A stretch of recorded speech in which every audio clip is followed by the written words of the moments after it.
Hello friends, I am Avi.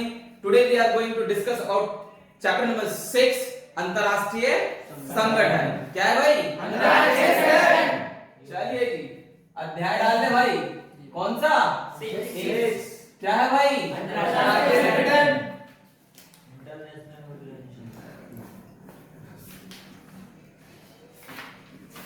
चलिए जी, अंतरराष्ट्रीय संगठन, इंटरनेशनल ऑर्गेनाइजेशन। अंतरराष्ट्रीय संगठन के नाम पर हम यहाँ केवल एक ही संगठन की बात करेंगे। किसकी बात करेंगे? यूएनओ की। किसकी? यूएनओ की। चलिए जी, यूएनओ। भाई कौन बताएगा मुझे यूएनओ की full form? United Nation Organisation. Hindi में क्या बोलेंगे? अंतरराष्ट्रीय संयुक्त राष्ट्र संगठन। क्या बोलेंगे भाई? संगठन। भाई अब थोड़ा सा शांत होकर ध्यान से सुनेंगे। भाई जब प्रथम विश्व युद्ध समाप्त हुआ, कब भाई? प्रथम विश्व युद्ध समाप्त हुआ, तब ऐसा विश्व युद्ध दोबारा ना हो इसके लिए एक सहयोग किया गया और एक अंतरराष्ट्रीय संगठन बनाया गया जिसे लीग ऑफ नेशन कहा गया। क्या कहा गया भाई? League of nation. League of nation, Nations कहा गया। क्या कहा गया भाई? League of nation. League of Nations कहा गया। लेकिन ये अपने में सफल नहीं हो पाया। क्यों? क्योंकि हमें पता है कि दूसरा विश्व युद्ध हो गया। दूसरा विश्व युद्ध कब हुआ भाई? भाई सेकंड वर्ल्ड वॉर हमें पता है भाई कब हो गया था? 1939 टू 1945 चला। तो सिंपल सी बात है, लीग ऑफ नेशन अपने काम में सक्सेसफुल नहीं हो पाया।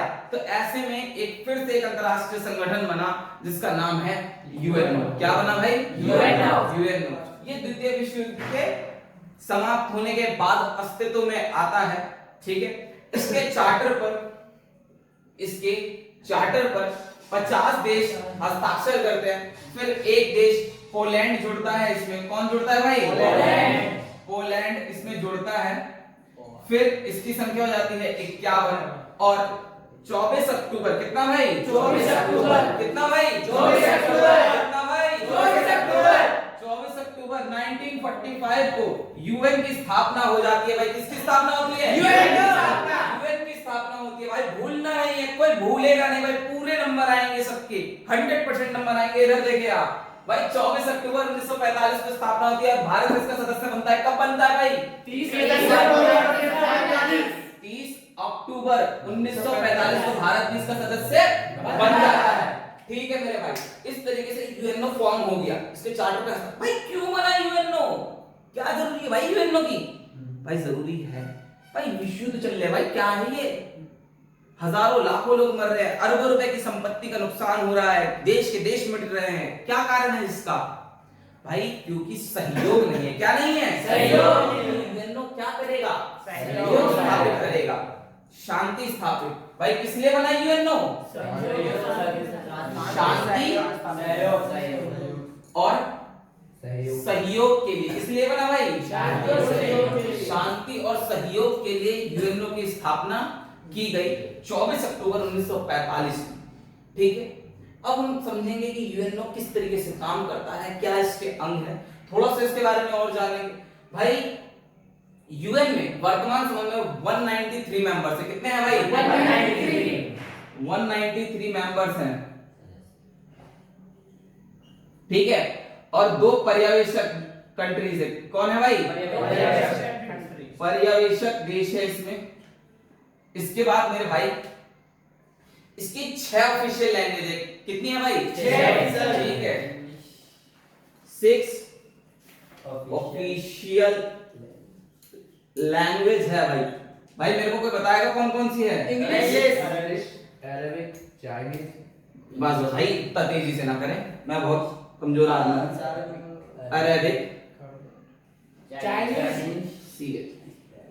चाइनीज, फ्रेंच, रशियन,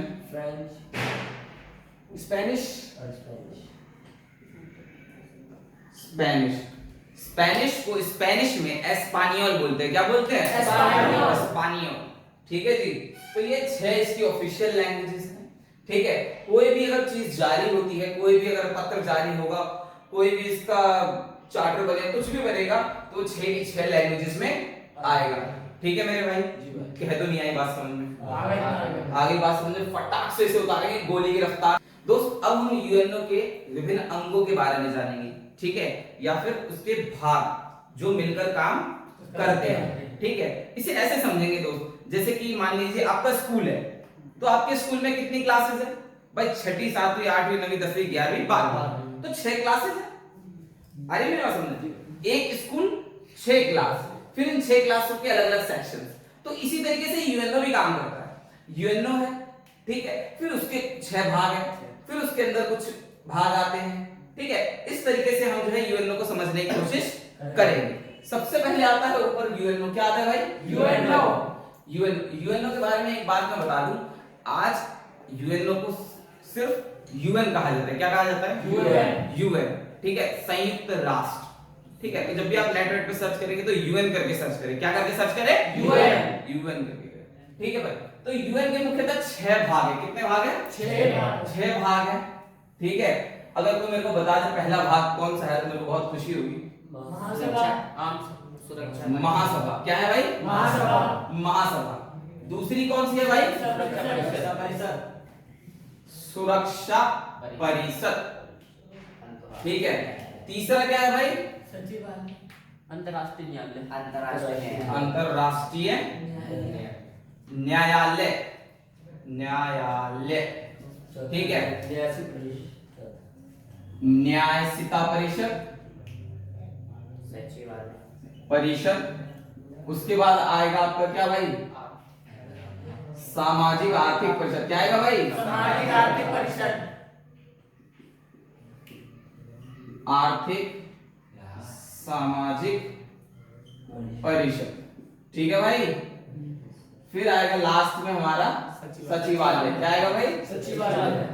तो भाई सबसे पहले बात करेंगे महासभा की। किसकी? महासभा। महासभा को आम सभा कहते हैं। क्या कहते हैं भाई? आम सभा। महासभा को आम सभा भी कहते हैं। भाई ये यूएनओ का जो है सबसे बड़ा अंग है। जो भी सदस्य यूएनओ का सदस्य होगा, यानी जो भी देश यूएनओ का सदस्य होगा वो महासभा का भी सदस्य होगा। यानी इसके सदस्य कितने होंगे? 193। ठीक है भाई, महासचिव की नियुक्ति करना, नए देशों को यूएनओ का सदस्य बनाना, ठीक है, जो देश सही रूप से व्यवहार नहीं कर रहे उन्हें यूएनओ की सदस्यता से हटाना, ये सारे काम महासभा के होते हैं। और दूसरे काम होते हैं महासभा के लिए हम अलग से बात से हम डिस्कस करेंगे। आ जाते हैं सुरक्षा परिषद। भाई सुरक्षा परिषद यूएनओ की कार्यपालिका के रूप में काम करता है। किसके रूप में? कार्यपालिका। भाई इसको सबसे ज्यादा ध्यान से समझे भाई, सबसे ज्यादा इसी के बारे में आता है। और हो ना हो 1 नंबर, 5 नंबर, 2 नंबर, 6 नंबर कहीं ना कहीं ये आपको जरूर मिलेगा।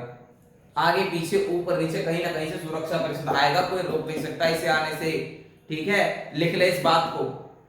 चलिए, सुरक्षा परिषद में 2 प्रकार की सदस्यता होती है। कितने प्रकार की होती है? 2 प्रकार की। एक होती है स्थायी। कैसी होती है? स्थायी। और दूसरी होती है अस्थायी। अस्थायी, ठीक है। स्थायी की होती है संख्या 5। कितनी होती है? 5। भाई मेरे को 5 के नाम बताएंगे, बताओ भाई। America. America, Russia, China, France, Russia, Britain, China, France, Britain. ठीक है जी, ये 5 है। ठीक है, ये कैसे है? स्थायी सदस्य। कैसे भाई? स्थायी। उसके बाद आते हैं 10 अस्थायी सदस्य। कैसे होते भाई? 10 अस्थायी। ये हर 2 वर्ष में बदलते हैं। कैसे होते भाई? 2 वर्ष में बदलते हैं। लेकिन जो देश 2 वर्ष के लिए बन गया वो ठीक दोबारा नहीं चुना जा सकता। फॉर एग्जाम्पल, जो देश 2021-22 के लिए चुना गया, 2021-2022, वो दोबारा 2023 में नहीं बन सकता। वो जाके 24 में बन सकता है, लेकिन लगातार नहीं बन सकता। ये इसकी खासियत है। ठीक है मेरे भाई, अब बात करते हैं ये काम कैसे करता है। किसी भी पक्ष में, किसी भी बात के पक्ष में हाँ या ना कहने के लिए हमें 9 बंदों की स्वीकृति चाहिए होती है। कितने बंदों की? 9 बंदों की। 9 बंदों की। तो भाई 9 में से आपको 4 तो चाहिए अस्थायी। कितने चाहिए भाई? अस्थायी। 4 चाहिए अस्थायी और स्थायी कितने चाहिए फिर? 5। समझ रहे मेरे भाई? जी भाई। किसी भी बात की स्वीकृति लेने के लिए हमें 9 सदस्य चाहिए होते। कितने चाहिए होते? 9 सदस्य। जिसमें से 5 स्थायी होने चाहिए। इन पांचों यानी ये 5 स्थायी सदस्य में से किसी भी एक ने मना कर दिया, किसी भी एक ने मना कर दिया तो वह बात नहीं मानी जाएगी, उस चीज को फॉलो नहीं किया जाएगा। आगे बात समझ में? जी भाई। ठीक। इसी बात को हाँ या ना कहने के लिए जो पावर का इस्तेमाल करते हैं उसी को बोलते हैं वीटो। क्या बोलते हैं भाई? वीटो। वीटो। वीटो हिंदी में बोलते हैं निषेधाधिकार। क्या बोलते हैं भाई? निषेधाधिकार। निषेध अधिकार, निषेध अधिकार कहते हैं भाई।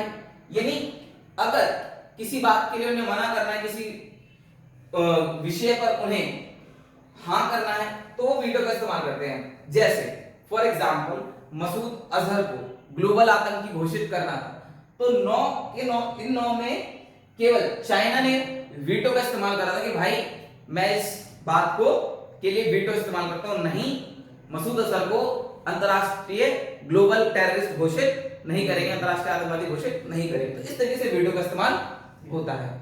आगे मेरी बात समझ। नेक्स्ट चलते हैं। फिर बात आती है अंतरराष्ट्रीय न्यायालय की। इसमें 15 जज होते हैं। कितने होते हैं भाई? 15 जज होते हैं इसमें भाई।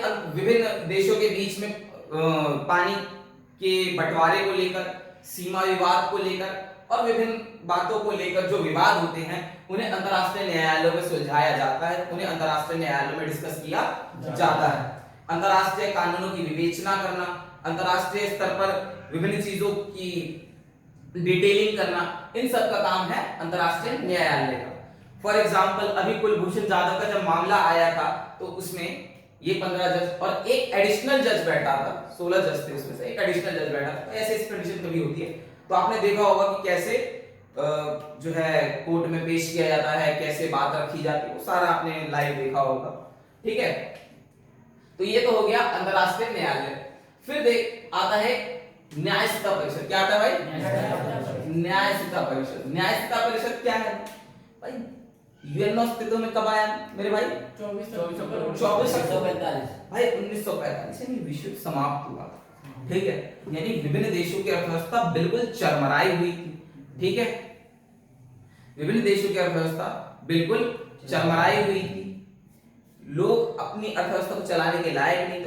ऐसे में बहुत गरीब कंट्रीज भी थी जिनके पास बहुत ज्यादा समस्या है। ना केवल अपनी खुद की सुरक्षा कर सकते थे, ना ही अपना अर्थव्यवस्था चला सकते, कुछ नहीं कर सकते।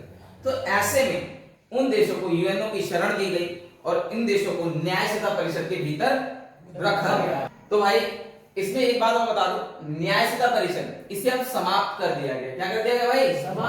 समाप्त कर दिया गया है। अब इसकी जरूरत नहीं है। क्यों? क्योंकि वर्तमान समय में कोई भी कंट्री जो है वो यूएनओ के भीतर में जो है ऐसे नहीं है कि जो उसकी अर्थव्यवस्था चलाए, उसकी सुरक्षा करे, क्योंकि अब सारे देश आत्मनिर्भर हो चुके हैं। तो ऐसी स्थिति में कब इसे समाप्त किया गया था? 1994 में इसे समाप्त कर दिया गया।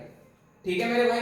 नेक्स्ट आता है आर्थिक सामाजिक परिषद। क्या आता है भाई? आर्थिक सामाजिक परिषद। आर्थिक सामाजिक परिषद में क्या होता है? विभिन्न अंतरराष्ट्रीय जो मुद्दे हैं उनमें जो आर्थिक पक्ष और सामाजिक पक्ष है उनके बारे में विवेचना करता है। जैसे जो देश गरीब हैं उनके लिए क्या पॉलिसीज लानी चाहिए, मानवाधिकारों के लिए क्या उपाय किए जाने चाहिए, शरणार्थियों के लिए क्या व्यवस्था की जानी चाहिए, जो बाल श्रम है, तो इस तरीके के मुद्दों को ये डिस्कस करता है। ठीक है, इसके सदस्यों की संख्या 54 है। कितनी है भाई? 54 है। ठीक है, फिर बात आती है सचिवालय की। सुरक्षा परिषद के बाद जो सबसे ज्यादा इंपॉर्टेंट है वो सचिवालय ही है। ठीक है, सचिवालय में एक होता है महासचिव। कौन होता है भाई? महासचिव। महासचिव की जो नियुक्ति है वो कौन करती है भाई? महासभा करती है सुरक्षा परिषद की सलाह से। ठीक है, तो ये यूएनओ का यूं कह सकते हैं सबसे बड़ा अधिकारी होता है। क्या होता है भाई? सबसे बड़ा अधिकारी होता है। ठीक है, इसकी सहायता के लिए कुछ सदस्य नियुक्त होते हैं। यूएनओ की जितनी भी बैठकें होती हैं ये सब में भाग लेता है और ये यूएनओ का पूरा लेखा जोखा रखता है। ठीक है मेरे भाई, पूरा लेखा जोखा रखना इसका काम है। अब वर्तमान समय में जो इसके सदस्य हैं वो है एंटोनियो गुतेरेस। ठीक है, एंटोनियो गुतेरेस है। अच्छा, इनका कार्यकाल 5 वर्ष का होता है। कितने के लिए होता है भाई? 5 वर्ष। और ये दोबारा अपने पद पे चुने जा सकते हैं। ठीक है मेरे भाई, तो ये थे हमारे